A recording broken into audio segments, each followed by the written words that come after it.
దివ్యాంగ క్రీడాకారులు ఎదుర్కొంటున్న సమస్యలను ప్రభుత్వం దృష్టికి తీసుకువెళ్లి వాటి పరిష్కారానికి కృషి చేస్తానని వరంగల్ పశ్చిమ ఎమ్మెల్యే నాయని రాజేందర్ రెడ్డి హామీ ఇచ్చారు. హన్మకొండలోని జవహర్ లాల్ నెహ్రూ స్టేడియంలో నిర్వహించిన 6వ పారా అథ్లెటిక్స్ స్పోర్ట్స్ మీట్ ను ఎమ్మెల్యే నాయని రాజేందర్ రెడ్డి ముఖ్య అతిథిగా హాజరై ప్రారంభించారు. కార్యక్రమంలో హన్మకొండ జిల్లా గ్రంథాలయ సంస్థ చైర్మన్ క్రీడాకారుడు Aziz Khan, para athletics association secretary Prashant, నవ తెలంగాణ వికలాంగుల ఫోరం అధ్యక్షుడు ఎండి అజీంతో పాటు వివిధ ప్రాంతాల నుండి విచ్చేసిన దివ్యాంగ క్రీడాకారులు అధిక సంఖ్యలో పాల్గొన్నారు.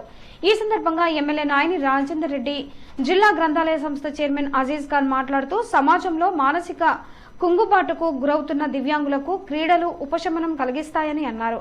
దివ్యాంగ క్రీడాకారులు ఎదుర్కొంటున్న సమస్యలను ప్రభుత్వం దృష్టికి త్వరితగతిన తీసుకువెళ్లి వాటి పరిష్కారానికి కృషి చేస్తానని ఆయన అన్నారు. దివ్యాంగ క్రీడాకారులచే స్పోర్ట్స్ మీట్ ను నిర్వహిస్తున్న నిర్వాహకులను వారు అభినందించారు.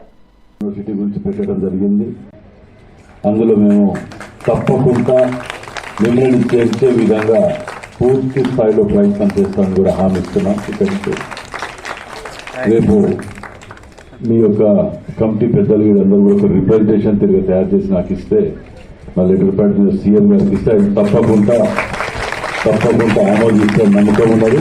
అది తీసుకొని వస్తాం. అది ఎటువంటి అనుమానం లేకుండా, ఎందుకంటే వీళ్ళకి చేసిన పుణ్యం అంతకంటే మన జీవితంలో ఇంకా ఏం లేకుంటుంది. తప్పకుండా చేయగలం మనం చేస్తే ఈ అవకాశం ఇచ్చిన మీ అందరికీ కూడా పేరు పేరు ధన్యవాదాలు. సంఘాలు దాదాపు రాష్ట్రంలో 54 సంఘాలు ఇవాళ పనిచేస్తున్నాయి. దానికి అతీతంగా కాళ్ళు మంచిగా ఉండి, చేతులు మంచిగా ఉండి, అన్ని అంగాలు మంచిగా ఉండి ఆడడం వేరు.